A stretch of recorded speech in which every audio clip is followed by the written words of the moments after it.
Tim SAR evakuasi 2 pendaki di Gunung Soputan.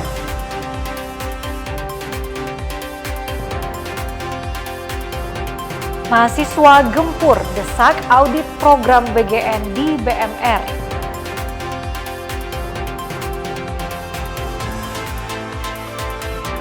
Komnas Perempuan dan Dinas P3A Sulut soroti praktik pernikahan usia dini.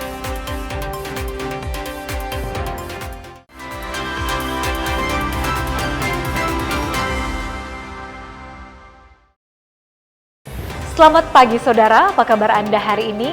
Kita berjumpa kembali dalam program Kompas Pagi.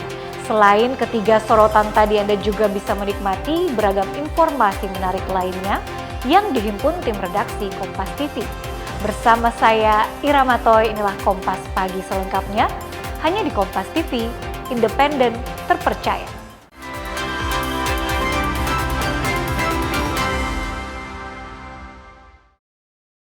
Kita awal informasi di pagi hari ini, saudara. 4 orang yang sempat dilaporkan hilang di hutan Desa Agotei pada Jumat pekan lalu berhasil ditemukan oleh tim SAR gabungan. 1 di antaranya terpaksa harus digotong akibat mengalami cedera dan kelelahan.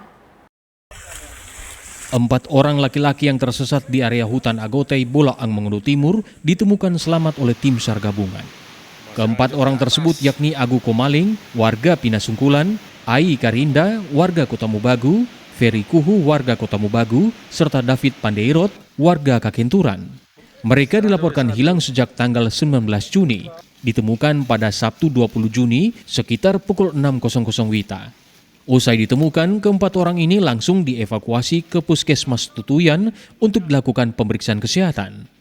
Dapat kami laporkan hasil operasi SAR hari kedua, kondisi membahayakan manusia, 4 survivor yang dinyatakan hilang di hutan atau Gaboltim saat ini telah berhasil ditemukan oleh tim SAR gabungan pada pukul 4 dini hari Sabtu tanggal 22 Juni 2026 dan kemudian berhasil dievakuasi oleh tim SAR gabungan pada pukul 14.30 waktu setempat.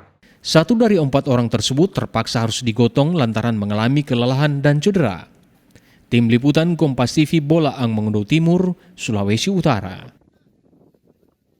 Saudara, tim SAR gabungan berhasil mengevakuasi 2 orang pendaki yang mengalami kecelakaan saat melakukan pendakian di Gunung Soputan, Kabupaten Minahasa Tenggara, Sabtu 20 Juni 2026.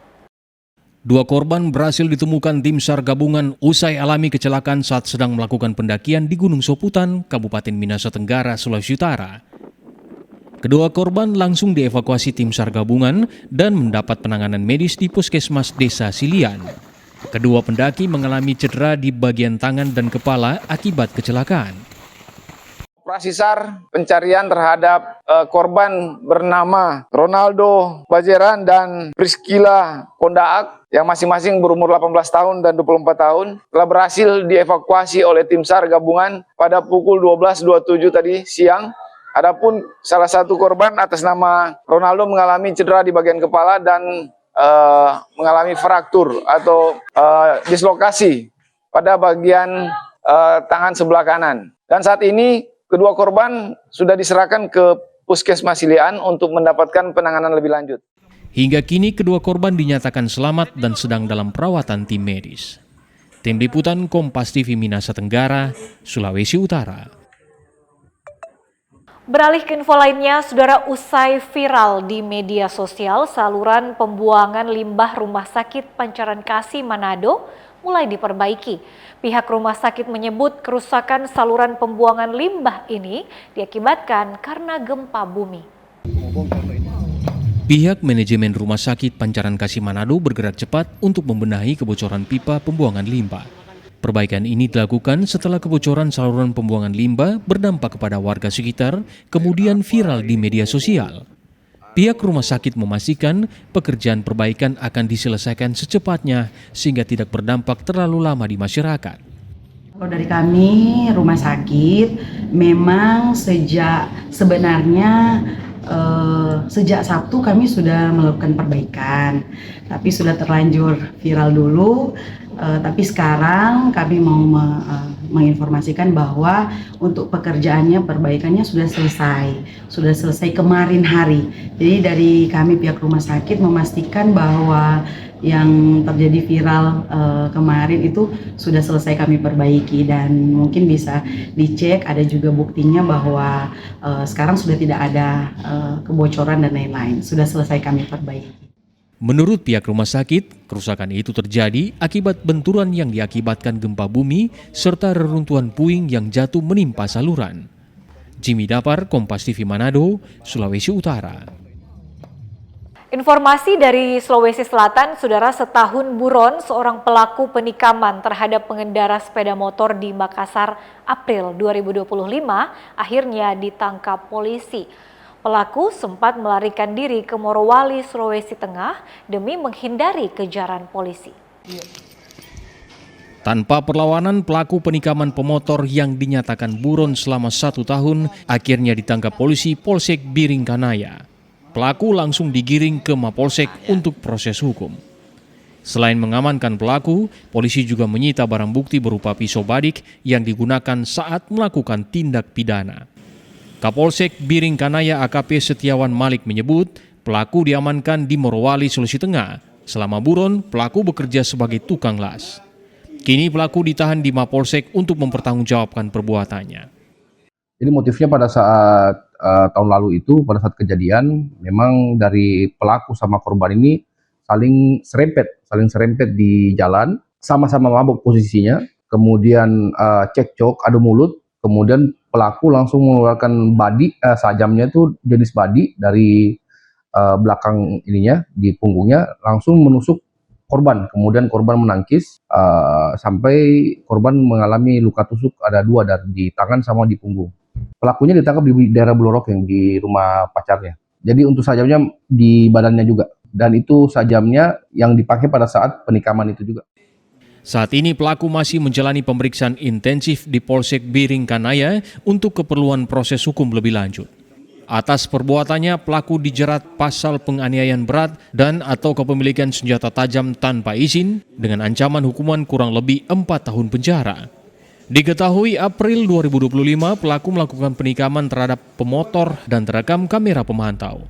Korban penikaman mengalami luka di bagian tangan dan punggung. Rama Pratama, Kompas TV Makassar, Sulawesi Selatan. Mahasiswa gempur desak audit program BGN di BMR. Tetaplah bersama kami.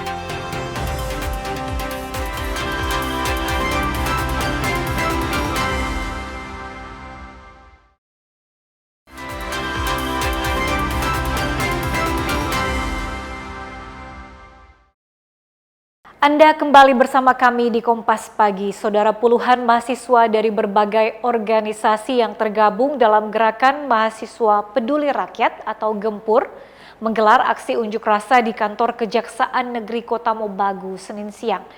Massa menuntut agar Kejaksaan Negeri Kota Mobagu melakukan audit dan investigasi terhadap sejumlah program Badan Gizi Nasional di wilayah Bolaang Mongondo Raya.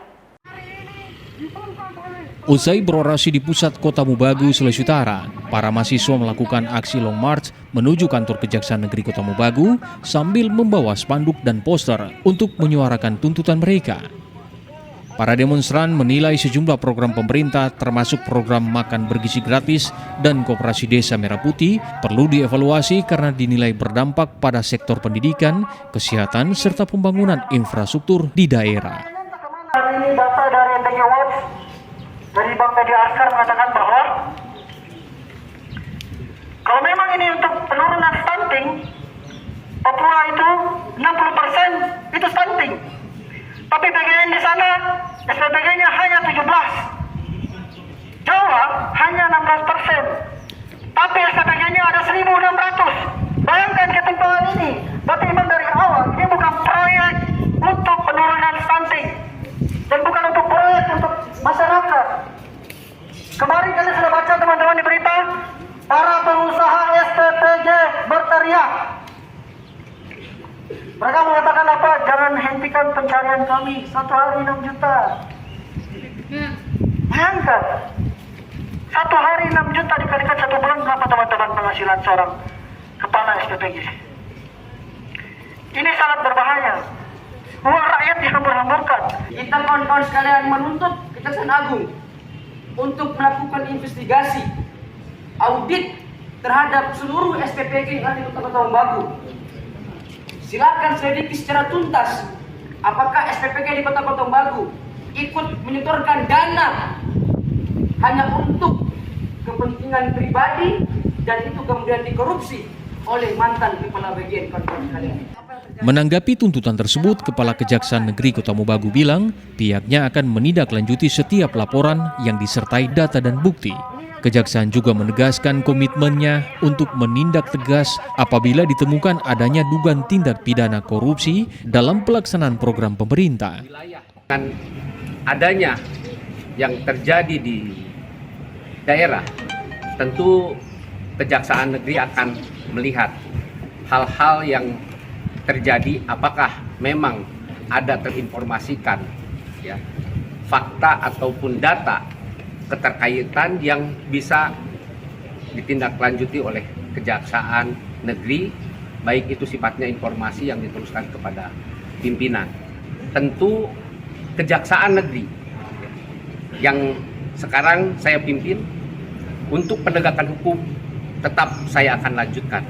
Saya akan tegak, tidak akan saya biarkan. Guna mengantisipasi hal yang tidak diinginkan terjadi, personil polisi diturunkan untuk mengawal jalannya aksi. Rahman Rahim, Kompas TV, Kota Mobagu, Sulawesi Utara. Ke informasi lain, Saudara, Aliansi Pedagang Kaki Lima menggelar aksi unjuk rasa di depan kantor Balai Kota Makassar sebagai bentuk penolakan rencana penggusuran pedagang es kelapa di kawasan Rotterdam oleh pemerintah Kota Makassar. Pengunjuk rasa menilai langkah tersebut tidak berpihak kepada masyarakat kecil yang selama ini menggantungkan hidup dari usaha yang telah berjalan puluhan tahun. Sejumlah pengunjuk rasa dari pedagang kaki lima di kawasan Benteng Rotterdam, Kota Makassar mendatangi kantor Balai Kota Makassar untuk menyampaikan aspirasinya. Dengan membawa spanduk dan mobil komando, pengunjuk rasa ini menyampaikan sejumlah tuntutan, diantaranya menghentikan rencana penggusuran PKL Es Kelapa di Rotterdam, mengesahkan pedagang kaki lima Es Kelapa Rotterdam sebagai ikon wisata kuliner Kota Makassar, serta mendesak DPRD melakukan rapat dengar pendapat melibatkan aliansi PK5 Melawan dan seluruh pemangku kebijakan dalam penertiban dan penataan kota. Meminta kepada Wali Kota Makassar untuk segera mensahkan daripada PKL Es Kelapa Rotterdam menjadi ikon wisata kuliner Kota Makassar. Kemudian ini aksi hari ini itu digelar sudah sebanyak 6 kali. Jadi sebelumnya ada sosialisasi dari kecamatan. Mereka di sana disuruh membayar sekitar 4,3 juta untuk dipindahkan ke Pasar Baru. Namun hasil dari aksi teman-teman, mereka tidak diluangkan lagi biaya persoalan pembayaran. Perwakilan pedagang kaki lima juga berharap pemerintah menghadirkan solusi yang manusiawi dan berkeadilan, bukan melakukan penggusuran yang berpotensi menghilangkan mata pencarian masyarakat yang sudah 40 tahun berjualan. Penataan kawasan seharusnya tidak mengorbankan hak hidup dan hak bekerja masyarakat kecil. Rama Pratama, Kompas TV Makassar, Sulawesi Selatan. Beralih ke Kota Kendari, Saudara, tim Buser 77 Satuan Reskrim Polresta Kendari menangkap seorang residivis spesialis pencurian pada Minggu dini hari 21 Juni 2026. Pelaku terpaksa dilumpuhkan karena berusaha kabur melawan petugas saat hendak ditangkap. Ika, spesialis pelaku pencurian, tiba di Rumah Sakit Bayangkara Kendari usai dilumpuhkan petugas karena berusaha kabur saat hendak ditangkap. Pelaku harus mendapatkan perawatan medis akibat luka tembak di bagian kaki kanan. Usai menjalani perawatan, pelaku kemudian dibawa ke Mapolresta Kendari guna menjalani pemeriksaan lanjutan. Ika ditangkap usai mencuri motor dan aksinya terekam kamera pemantau atau CCTV. Dari hasil penyelidikan, pelaku ternyata pernah mencuri sebuah kotak amal serta ponsel di sebuah masjid di Kota Kendari. Kasat Reskrim Polresta Kendari AKP Weliwanto Malo menyebut pelaku merupakan target operasi karena seorang residivis dan sudah 33 kali melakukan aksi pencurian di sejumlah daerah. Di mana TKP-nya ini 33 TKP 33 TKP, alhamdulillah Pusat 7 berhasil mengamankan 3 BB CRF, yang dimana di sini TKP-nya 27 TKP curanmor dan 6 TKP pencurian elektronik. Nama pelaku inisial Ika. Jadi kita doakan supaya Pusat 7 semuanya berhasil mengungkap semua BB-BB. Kami berkomitmen jaga Kota Kendari dari gangguan Kamtibmas. Pusat 7 tetap semangat melakukan. Hingga kini, petugas terus melakukan pendalaman terhadap kemungkinan keterlibatan pelaku dalam kasus pencurian lainnya, serta menelusuri jaringan penada barang hasil kejahatan.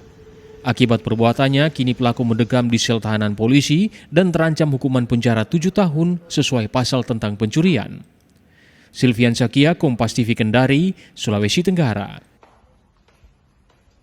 Ke informasi lainnya, Saudara, Komnas Perlindungan Anak bersama Dinas Pemberdayaan Perempuan dan Perlindungan Anak Sulut menjalin pertemuan guna membahas upaya pemutusan rantai pernikahan anak yang sejak tahun 2023 terus menjadi pekerjaan rumah bagi pemerintah. Komnas Perlindungan Anak dan Dinas Pemberdayaan Perempuan dan Perlindungan Anak Sulawesi Utara menjalin koordinasi guna merespon laporan tingginya kasus pernikahan anak di Sulawesi Utara. Menurut data dispensasi nikah tahun 2023 hingga Juni 2024, pernikahan di bawah umur di Sulawesi Utara mencapai 1.165 perkara, di mana Kota Tondano dan Manado menjadi 2 daerah terbanyak. Kejadian-kejadian ini dinilai oleh Kepala Dinas P3A Sulut, Tineka Adam, terjadi karena minimnya sosialisasi dan pemahaman masyarakat. Kita lihat data yang kemarin itu tahun 2023 sampai 2024 itu angkanya masih cukup tinggi. Tahun 2023 masih 800-an lebih perkawinan, terus di 2024 juga hampir sama, sedangkan 2025 masih kami sementara menunggu datanya.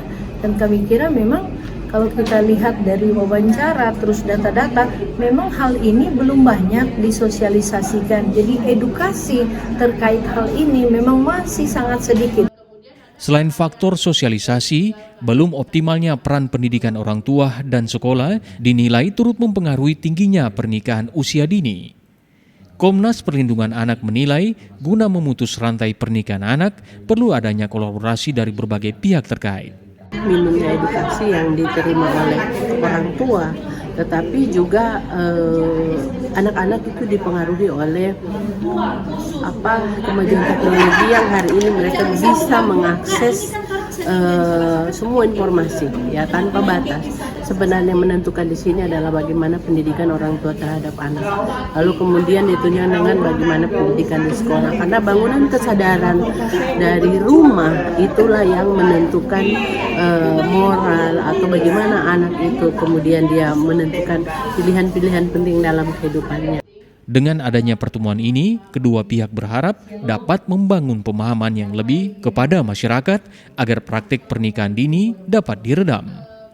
Swingli Manderes, Kompas TV Manado, Sulawesi Utara.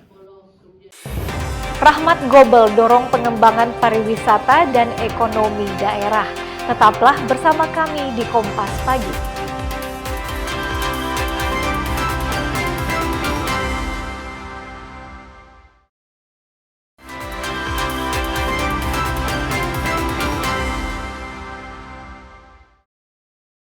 Saya Irama Toy masih menemani Anda di Kompas Pagi. Saudara, sejumlah objek wisata di Gorontalo direvitalisasi dalam rangka pelaksanaan Penas Petani dan Nelayan ke-17.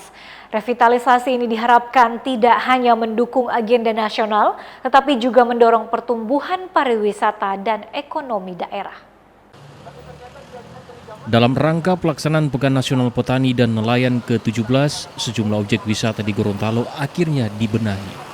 Pembenahan dilakukan mulai dari Menara Keagungan Limboto, kawasan Videotron Simpang 5 hingga Pentadio Resort dan Danau Perintis disulap seindah mungkin menyambut ribuan tamu yang berkunjung. Revitalisasi ini dilakukan agar kawasan wisata lebih menjadi daya tarik bagi tamu Penas dan warga setempat. Anggota DPR RI Rahmat Gobel bilang, pembenahan ini menjadi bagian dari upaya mendorong pertumbuhan pariwisata dan perekonomian daerah.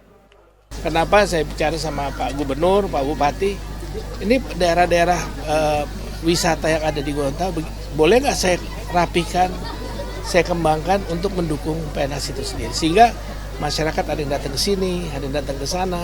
Karena ini memang betul-betul untuk mendukung PNS itu sendiri. Bayangkan PNS, kalau saya nggak bangun begini, orang cuma kenal ikan hiu kan satu. Seterusnya tergantung pemerintah kabupaten kasih sampai seberapa jauh akan memberikan kepercayaan kepada saya untuk bisa buat ini. Menurut Rahmat Gobel, objek wisata yang menjadi prioritas pemenahan akan menjadi ikon wisata ke depan usai gelaran pena selesai dilakukan. Salah satu warga menyebut positif pemenahan yang dilakukan pemerintah daerah. Menurutnya, ini patut dijaga bersama agar bisa dinikmati dalam jangka waktu lama.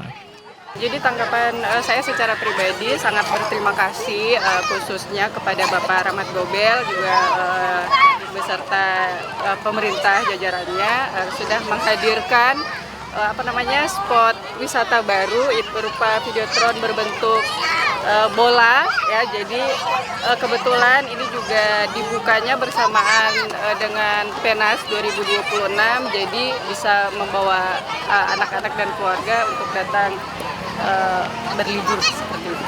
Jadi di sini juga di sekitar taman ini tersedia UMKM, ada berupa jajanan-jajanan tradisional seperti itu. Jadi sekalian mencoba jajanan-jajanan. Momen PENAS ke-17 menjadi pendorong bagi Gorontalo untuk memperkenalkan potensi pariwisata sekaligus meningkatkan aktivitas ekonomi masyarakat. Fikar Buntuan, Kompas TV, Gorontalo.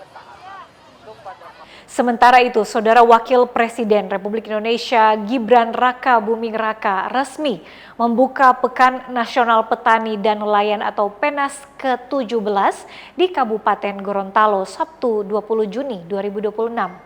Sekitar 13.000 petani dan nelayan dari berbagai daerah di Indonesia hadir dalam agenda nasional yang akan menjadi ajang berbagi pengetahuan dan teknologi pertanian dan perikanan.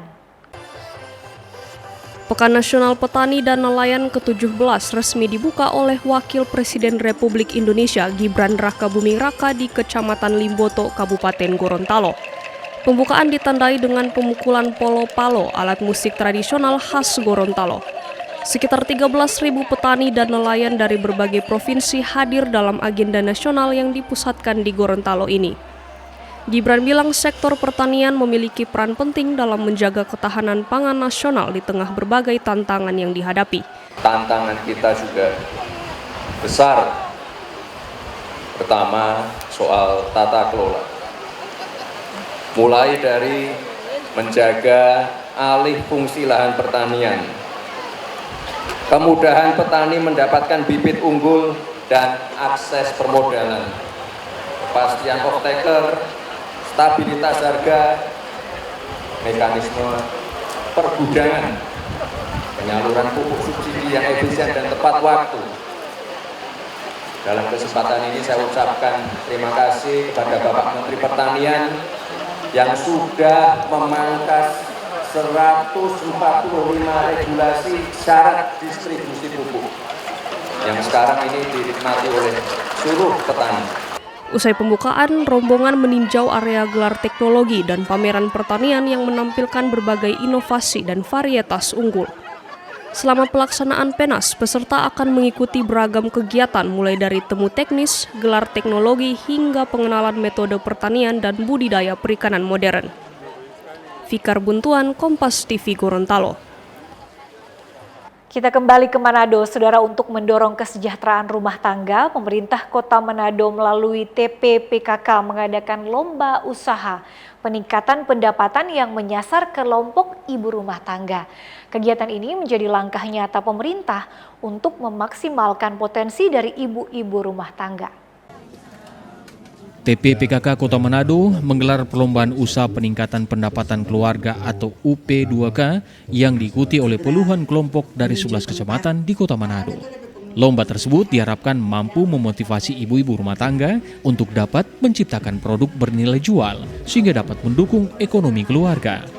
Bertujuan adalah untuk memotivasi dan memberdayakan potensi yang ada di masyarakat di setiap kecamatan, di dalamnya kelurahan, untuk kiranya dapat berkelompok sehingga membentuk suatu usaha yang akan sangat menguatkan, yang tujuannya adalah untuk meningkatkan pendapatan keluarga, yang ujung-ujungnya adalah untuk dapat meningkatkan kesejahteraan dari keluarga masing-masing. Gelaran lomba UP2K tersebut disambut antusias oleh para peserta. Salah satunya dari kelompok sederhana di lingkungan 4 Kelurahan Sindulang 1. Kegiatan itu dinilai berhasil mendorong peningkatan ekonomi keluarga dan mampu meningkatkan kesejahteraan keluarga kurang mampu. Dapat membantu ekonomi keluarga karena dengan adanya kelompok yang kita bina ini, itu salah satunya membantu terutama dalam hal keuangan ataupun kebutuhan daripada kelompok kita. Produk-produk yang dihasilkan oleh ibu rumah tangga tersebut bahkan telah berhasil dipasarkan ke retail modern hingga menembus pasar nasional. Swingli Manderes, Kompas TV Manado, Sulawesi Utara. Baru dibuka, sejumlah SMP negeri di Makassar sudah over kuota. Tetaplah bersama kami.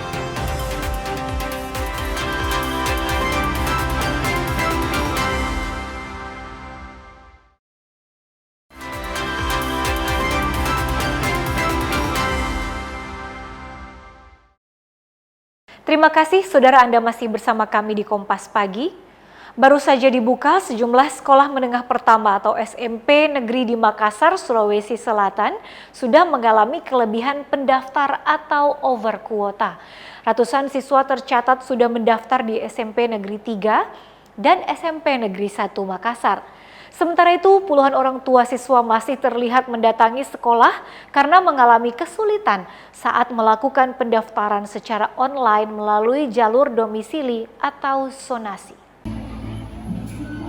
Di SMP Negeri 15 Makassar, layanan bantuan seleksi penerimaan murid baru atau SPMB jalur domisili langsung diserbu orang tua siswa di hari pertama. Banyaknya orang tua yang datang untuk meminta bantuan pihak sekolah lantaran mereka masih belum mengerti tata cara dan alur pendaftaran secara online. Selain kendala teknis, masalah administrasi juga menjadi ganjalan. Salah satu orang tua siswa bahkan tidak bisa mendaftarkan anaknya karena baru pindah dari kota lain. Aturan kartu keluarga atau KK yang belum cukup 1 tahun membuat calon siswa tersebut tidak memenuhi syarat dan terancam tidak bisa mengikuti jalur domisili. Sudah lama karena asli Makassar, Ji. Pekerjaannya di sana di Nabire, jadi dia buat kakak di Nabire. Jadi sekarang dia tinggal di sini, menetapnya di sini. Terus tadi apa solusinya dari pihak sekolah tadi? Katanya ke dinas dulu. Tidak bisa di sini karena di sini sistem katanya harus di dinas. Hal yang sama juga terjadi di SMP Negeri 3 Makassar.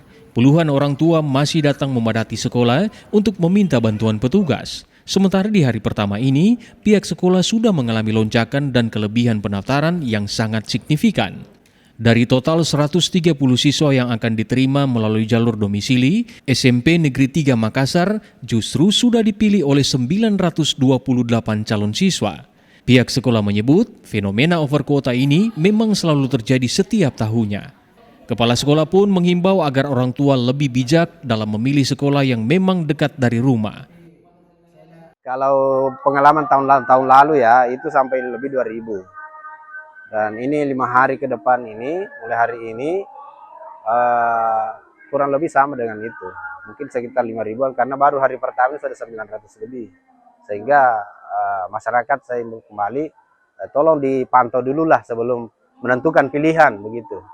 Kalau misalnya ada yang tidak mengerti, ada juga yang mau memilih sekolah ini tapi tidak muncul SMP 3, tapi mau mendaftar di sini ya tentu tidak bisa karena aplikasi sudah mengatur bahwa memang jauh jaraknya dari rumahnya. SPMB jalur domisili sendiri diwaktukan akan dibuka mulai tanggal 22 Juni hingga 26 Juni 2026 mendatang. Jalur ini sebenarnya diharapkan dapat memudahkan calon siswa agar bisa mendapatkan akses sekolah yang lebih dekat dari kediaman mereka.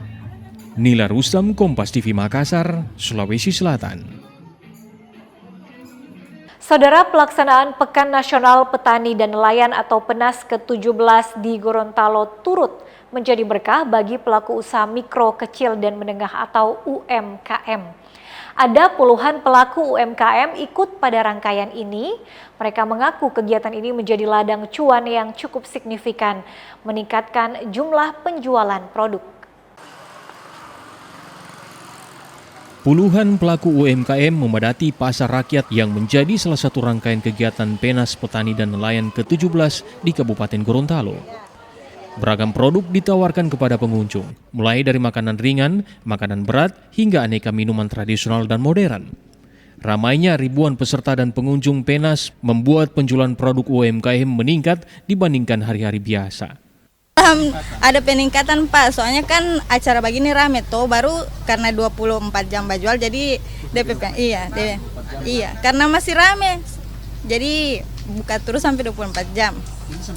Kalau dari pagi sampai subuh lewat dari 100 cup sih. Kalau saya sendiri di sini menjual sop buah prasmanan. Jadi dari bisa dilihat sendiri dari semua UMKM Festival Penas ini tidak ada yang menjual sop buah prasmanan yang bisa ambil sendiri, pilih sendiri sesuka hati. Omset yang sekarang lebih meningkat, Pak. Keikutsertaan pelaku UMKM di rangkaian kegiatan Penas ke-17 cukup memberikan kemudahan bagi peserta Penas. Salah satu pengunjung bilang, kehadiran pasar rakyat tidak hanya memudahkan mendapatkan berbagai kuliner lokal, tetapi juga mendapat sarana memperkenalkan produk UMKM Gorontalo kepada tamu dari berbagai daerah. Saya kan dari Sumatera Utara, dari Medan, dan baru penempatan di Gorontalo ini. Nah, jadi salah satu kebanggaan Gorontalo itu jadi tuan rumahnya Penas gitu. Keuntungannya banyak dari provinsi-provinsi lain datang ke sini. Jadi Gorontalo ini semakin terlihat dan dikenal orang-orang yang ada di luar sana. Dan untuk teman-temanku yang di Sumatera, ini Gorontalo, keren kan? Terus untuk Penas ini memajukan UMKM, banyak jajan-jajanan gitu. Bupati Kabupaten Gorontalo Sofyan Puhi menyebut, pasar rakyat menjadi bagian dari upaya mensukseskan Penas sekaligus mendorong pertumbuhan ekonomi masyarakat lokal. Rakyat ini bagian daripada kegiatan Penas. Ya. Ini kegiatannya masuk dalam kegiatan Penas. Ini sebagai tanda keikutsertaan UMKM dalam kegiatan Penas itu sendiri. Jadi bukan pendukung ya, tapi bagian daripada kegiatan Penas itu. Nah, alhamdulillah UMKM di Kabupaten Gorontalo semuanya ikut di pasar rakyat ini, dan ini jadi suguhan yang menarik buat seluruh peserta Penas yang 13 ribuan itu untuk bisa menikmati kuliner Gorontalo. Diharapkan kehadiran agenda nasional seperti Penas mampu memberikan dampak ekonomi yang lebih luas bagi pelaku usaha dan masyarakat di Gorontalo. Fikar Buntuan, Kompas TV, Gorontalo. Kita ke info lain, Saudara, untuk meningkatkan kualitas pelayanan JKN Badan Penyelenggara Jaminan Sosial atau BPJS Kesehatan Cabang Tondano menghadirkan Taman Inisiatif atau Taman Budaya Kesehatan di Tondano. Taman inisiatif ini diharapkan mampu menjadi sarana edukasi publik serta menciptakan ruang publik yang bermanfaat bagi pelayanan JKN bagi masyarakat. Dalam upaya menyebarluaskan informasi pelayanan jaminan kesehatan, kolaborasi antara BPJS Kesehatan dan pemangku kepentingan, kini Taman Inisiatif menjadi salah satu langkah strategis penguatan citra program JKN. Taman inisiatif ini diresmikan langsung oleh Direktur SDM dan Umum BPJS Kesehatan Feti Yulianti, Bupati Minahasa Robi Dondo Kambe, Wakil Bupati Minahasa Vanda Sarundayang pada Kamis pekan lalu. Taman inisiatif merupakan program dengan layanan mudah, cepat, dengan pelayanan prima, kolaborasi serta inovatif.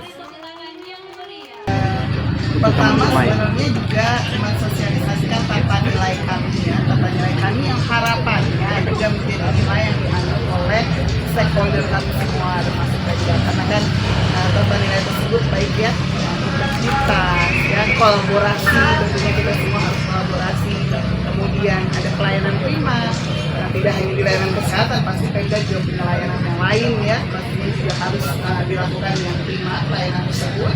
Dan terakhir inovatif, jadi harapannya ada inovasi-inovasi juga yang bisa diciptakan ya, baik oleh stakeholders BPJS, Pemda, dan yang lainnya.